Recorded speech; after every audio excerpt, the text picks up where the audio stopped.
Hello and welcome to IP Study video lectures. Today we are going to discuss chapter number 21 of grade 7 social science. The chapter name is Understanding Gender. Now in any society, whether you are a boy or girl really affects on what kind of a life you are going to live. What kind of life experiences you will have, what kind of opportunity will shape up, what courses you are going to study, and other decisions in your life. So all of that is really affected by your gender. Now gender is different from being a male or a female. Being a male and a female is just a biological term. But what kind of values are associated with you being a man or a woman, that is basically sociological in nature. So it is the society that decides what kind of role a woman or a man is going to play in the society. And it can vary from one society to another. Like you can see the different clothing styles for women in the Western and Indian countries, men and women both, and different kind of courses, different kind of education qualifications for men and women in different societies, whether which kind of occupation they are going to do, which kind of things they will like or dislike. It all really varies from one society to another. So we understand that gender is a really important point of discussion in any society, and we will discuss in the context of our country how different gender roles are determined. Gender is a sociological term, and it is the society which is determining on what kind of roles and responsibilities men and women will have in that society. And how this happens? This happens through various institutions. First of all, it is the family. So now within a family, it can happen that the boys and girls are raised differently. They have access to resources in a different manner. How much they are to be educated, what kind of toys they are given, which color of stuff they are given. Like in many societies we see that boys and girls are given different kind of toys to play. Like boys are often given guns and cars, but girls are given dolls. Similarly, different colors are associated with different gender. So if it's a boy's birthday party, you will see more of blue colors. If it's a girl's birthday party, you will see pink color. So all this determines on what kind of roles boys and girls are perceiving for themselves, right? So even when they grow up, they have this kind of segregation in their mind that boys, they are supposed to like these kind of things and girls are supposed to like these kind of things. In case of schools, in case of education also, we see that in our country, the literacy rate for boys is around 82%, whereas for girls it is about 65% according to the 2011 census. Now this also shows the difference in levels of the preference for parents, because in many families where there is not enough money, they try to send their boy to the school but maybe not their girls, and even if they send it only till maybe class 5 and not beyond that. Why? Because they perceive that a woman is supposed to handle the household responsibilities when she grows up. So instead of giving her good education, they will encourage her to do the household chores and train her for that. So this kind of mindset actually makes it difficult for girls to get education in our country. Now in the community as well, we see that men and women are viewed differently. We see that in many societies, it is believed that men are supposed to handle the outdoor responsibilities, whereas women are supposed to handle the indoor responsibilities like doing household work and raising up children. Now this kind of mindset again is problematic because women are denied the opportunities to learn and grow in their lives. Some job opportunities are also meant only they are classified for men only. So because of that, women are not able to do those jobs. Previously, for many years we saw that girls were not taking up STEM courses, so courses related to engineering, mathematics. So girls were discouraged to take up those courses. But yes, with reforms, with time, that thing has improved many folds. So we want that there should be equality in the way that that both boys and girls are getting the same kind of opportunities as each other. Now, gender and social inequalities. We want the society to be equal, but unfortunately it is not. There are many differences which the society has created for boys and girls. And that is why we say the experience of growing up as boys and girls can be very different within the same family as well. This is where gender inequality is different from social and economic inequality. Because in case of social and economic inequality, whether it's a boy or a girl, they are facing the same kind of problems outside their houses. But in case of gender inequality, we see that within the house as well, there is differential treatment. A simple example could be like in many families, boys are allowed to stay outside home till maybe 10 o'clock, but girls are asked to reach home by 6 o'clock. So this simple difference in which boys are given more time to spend outside and girls are given less time, this shows discrimination, this shows inequality. So whether it is time, whether it is the resources within the family, because you see in many families you will see that the mothers or the daughters, they are the last ones to eat.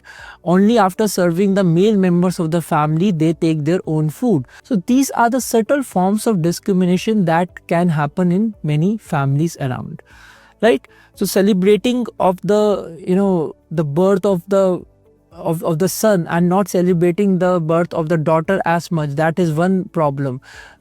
Giving more resources to the son, sending the son to the school in case you are not able to send both the children, then these are some ways in which we see that there is inequality that is practiced in the society.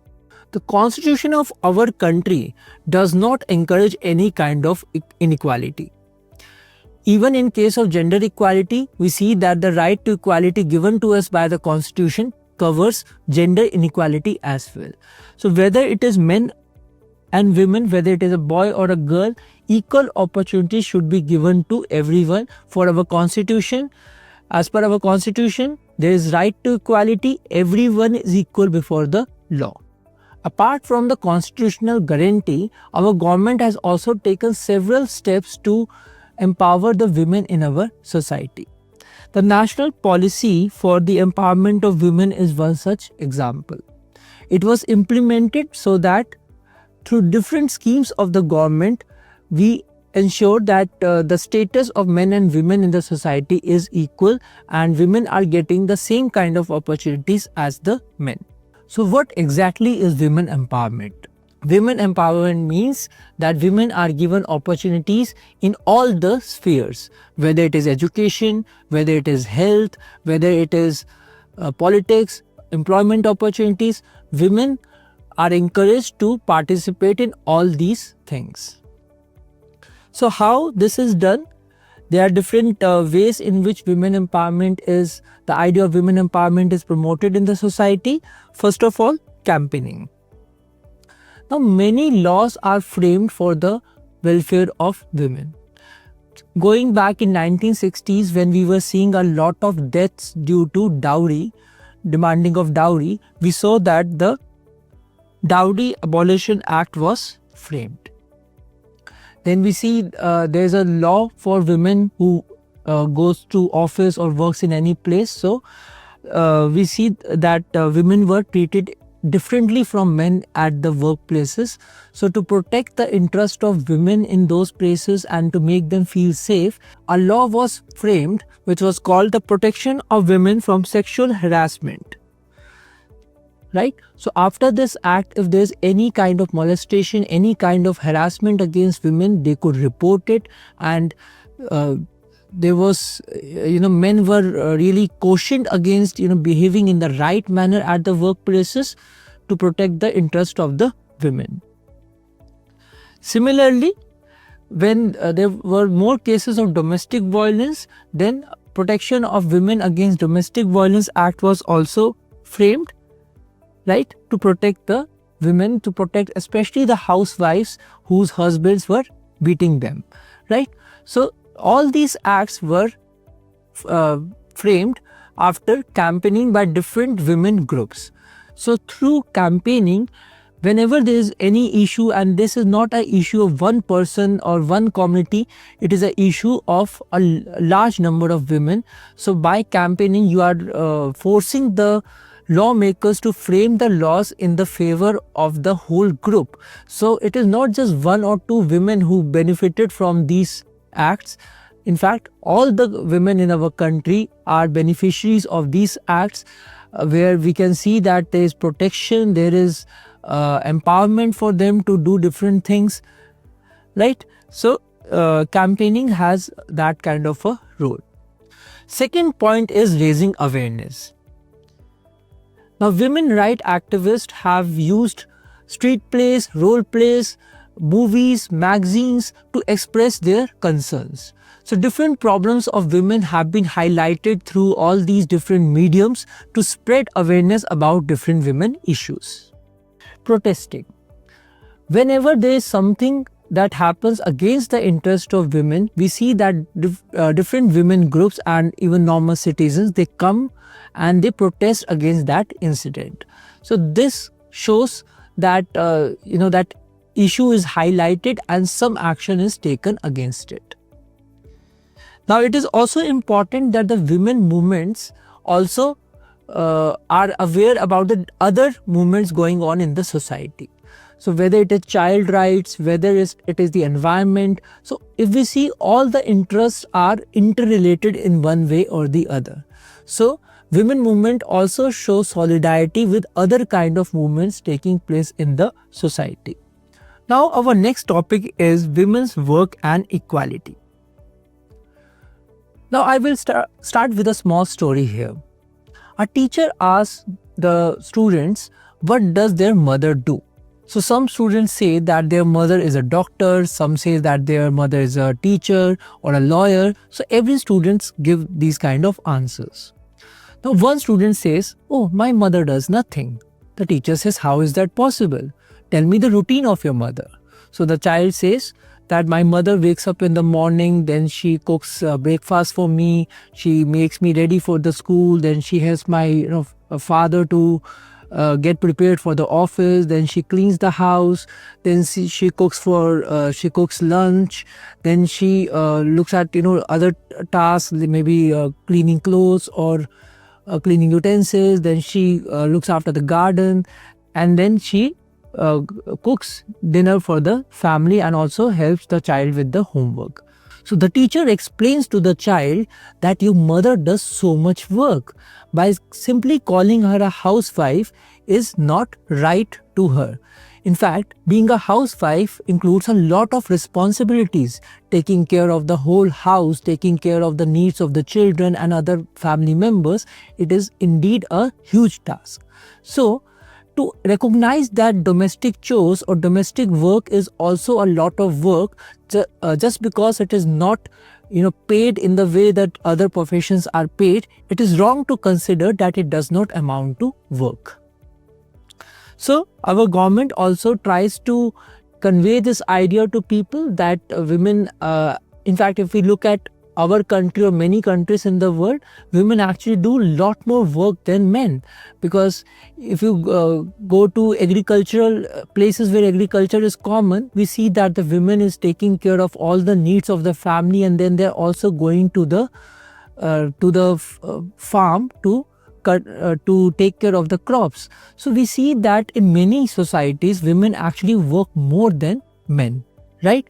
But yes, still we see that in terms of equality of opportunities, in terms of education, women are lagging behind a little bit even now. And why is that? It is because of some cultural practices, it is because of some mentality. So because of all these things, we see that the status of women is still not as par as men, and efforts need to be made not just by the government but also as a society. We also need to understand that men and women may be different biologically, but sociologically they need to be treated in the same manner so they can enjoy the same status in the society. For the country as well, it is important that both men and women go and do outside work, and it will really improve, it will really help our country to grow at a faster pace. Right? So I hope you enjoyed this chapter, and we will meet again in the next video lecture. Thank you so much.